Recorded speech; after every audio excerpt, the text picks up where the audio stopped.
যারা এর আগের ভিডিওটা দেখেছো তারা নিশ্চয়ই বুঝতে পারছো আজকে আমি কেন তোমাদের সামনে এসেছি। হ্যাঁ, গ্র্যাজুয়েশনের প্রথম সেমিস্টার বাংলা মেজরের গুরুত্বপূর্ণ 7টা প্রশ্ন দিতে এসেছি। যারা প্রথম সেমিস্টার এক্সাম দিতে চলেছো তারা অবশ্যই আগের ভিডিওটাকে দেখেছো। যদি না দেখে থাকো তাহলে বলবো আজকের এই ভিডিওর শেষে অর্থাৎ এন্ড স্ক্রিনে আগের ভিডিওর লিংক আমি তোমাদের দিয়ে দিচ্ছি। সেখান থেকে গুরুত্বপূর্ণ বাকি প্রশ্ন তোমরা দেখে নিও। তোমাদের প্রথম সেমিস্টার এক্সামের জন্য বাংলা মেজরে 3 ইয়ার্স পাস কোর্স বা 4 ইয়ার্স অনার্স কোর্সের জন্য গুরুত্বপূর্ণ 7টি প্রশ্ন আজকে আগে দেখে নাও, তারপর বাকি কথা তোমাদের সামনে তুলে ধরছি। তোমাদের গুরুত্বপূর্ণ যে 7টা প্রশ্ন তৈরি করতে হবে মনোযোগ সহকারে সেই গুরুত্বপূর্ণ 7টা প্রশ্নকে শুনে নাও, কারণ বুঝতে না পারলে 7টা প্রশ্ন কেন 70টা প্রশ্নগুলো তোমার পরীক্ষায় কমন পেতে পারবে না। তাই যে গুরুত্বপূর্ণ কথাটাকে বলছি সেই কথাটাকে ভালো করে মনোযোগ সহকারে শুনে নেবে, তারপরেই সেই গুরুত্বপূর্ণ প্রশ্নগুলিকে তৈরি করে যাবে তোমার প্রথম সেমিস্টার পরীক্ষার জন্য। তোমাদের সামনে স্ক্রিনের মধ্যে গুরুত্বপূর্ণ সেই প্রশ্নটাকে তুলে ধরছি, ভালো করে দেখে নাও এবং খাতায় নোট ডাউন করে নাও আজকে দেওয়া এই গুরুত্বপূর্ণ প্রশ্নগুলো। সবার আগে প্রথম প্রশ্ন স্ক্রিনের মধ্যে তোমরা দেখতে পাচ্ছ, ভারতবর্ষে কোন প্রদেশেই বাংলার মতো রক্তের মিশ্রণ হয়নি? কার লেখা কোন রচনার অংশ? ওর সঙ্গে রক্তের মিশ্রণ বলতে কি বোঝানো হয়েছে তার সঙ্গে তোমরা করে রাখবে উক্তিটির তাৎপর্য লেখো।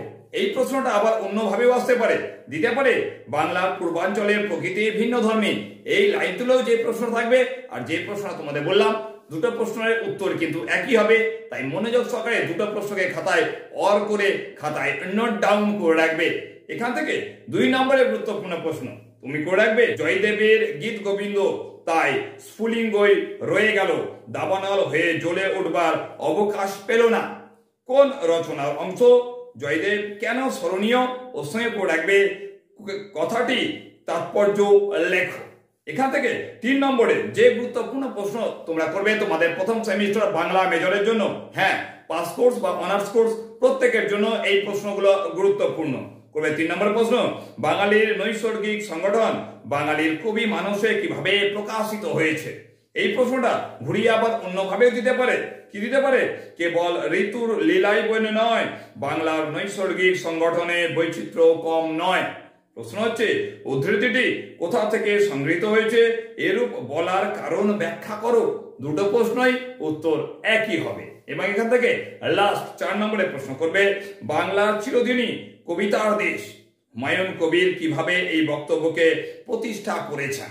আমি যে তোমাদের এই 4টে প্রশ্ন দিলাম এই 4টে প্রশ্ন তোমাদের বাংলা মেজরের অন্তর্গত প্রবন্ধে বাংলা কাব্যের গোড়ার কথা সেখান থেকে দিলাম। বাকি রয়েছে রবীন্দ্রনাথ ও উত্তর সাধক, এখান থেকে তোমাদের দিচ্ছি মাত্র আমি 3টে প্রশ্ন।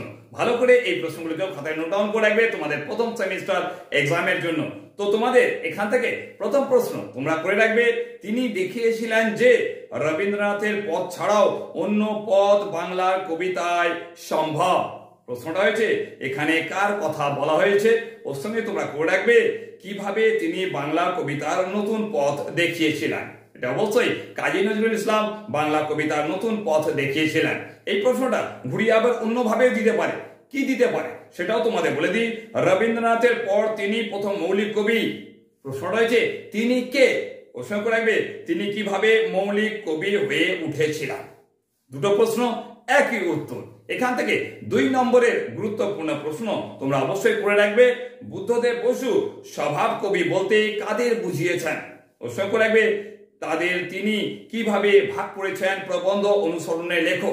প্রশ্ন করে রাখবে স্বভাব কবিদের বৈশিষ্ট্যগুলি লেখো। এবং এখান থেকে একদম শেষ প্রশ্ন, হ্যাঁ বাংলা মেজর অন্তর্গত 3 ইয়ার্স পাস কোর্স বা 4 ইয়ার্স অনার্স উভয় ছাত্র ছাত্রীদের জন্যই বলছি, বাংলা মেজর থেকে প্রবন্ধের লাস্ট যে প্রশ্নটা তোমাদের জন্য বেছেছি, রবীন্দ্রনাথ ও উত্তর সাধক প্রবন্ধের মূল বক্তব্য নিজের ভাষায় সংক্ষেপে লেখো।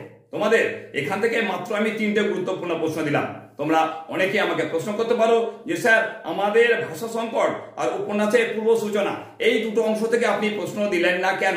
তোমাদের বলে রাখি এই দুটো অংশ থেকে এর আগের বারে পরীক্ষায় গুরুত্বপূর্ণ প্রশ্ন এসেছে, তাই মনে করলাম যে অংশটা থেকে তোমাদের এর আগের বারে পরীক্ষায় প্রশ্ন আসেনি সেই অংশটা তোমাদের জন্য সবচেয়ে বেশি গুরুত্বপূর্ণ। তাই তোমাদের আমি বাংলা কাব্যের গোড়ার কথা আর রবীন্দ্রনাথ ও উত্তর সাধক এই দুটো অংশ থেকে সবচেয়ে বেশি গুরুত্বপূর্ণ প্রশ্ন বলে মনে করলাম। তাই তোমাদের সামনে এই দুটো অংশ থেকেই মোট 7টা প্রশ্ন তোমাদের সামনে তুলে ধরলাম। তোমরা এর আগের বারে যে বাকি অংশ থেকে সাজেশন দিয়েছি সেই প্রশ্নগুলোকে সবার আগে খাতায় নোট ডাউন করে নেবে, আর আজকে যে প্রশ্নগুলো দিলাম সেই প্রশ্নগুলোকেও তারপর খাতায় নোট ডাউন করে নাও। বাংলা মেজরের গুরুত্বপূর্ণ লাস্ট মিনিট সাজেশন তোমাদের চ্যানেলে নিয়ে আসবো, কিন্তু আগের দেওয়া ভিডিওতে যে গুরুত্বপূর্ণ প্রশ্ন আর আজকে দেওয়া যে গুরুত্বপূর্ণ প্রশ্নগুলো একসঙ্গে দিলাম সেটাকে খাতায় নোট ডাউন করার পর পরীক্ষার জন্য ভালো করে প্রস্তুত করে নাও। লাস্ট মিনিট সাজেশনে দেখে নিও সেখান থেকে কোন গুরুত্বপূর্ণ প্রশ্নগুলো তোমাদের সামনে রেখেছি আর কোন প্রশ্নগুলোকে বাদ দিচ্ছি। অবশ্যই এটাকে প্রস্তুত করো এবং লাস্ট মিনিট সাজেশন তোমাদের সামনে আনার জন্য অবশ্যই চ্যানেলটাকে সাবস্ক্রাইব করার সঙ্গে সঙ্গে অল বেল নোটিফিকেশনে প্রেস করে রাখো, যাতে সবার আগে লাস্ট মিনিট সাজেশনের যে নোটিফিকেশন সেটা তোমরা পেতে পারো। এখন এইটুকুই, খুব শীঘ্রই তোমার সামনে দেখা যাচ্ছে নেক্সট কোনো গুরুত্বপূর্ণ সেশনে।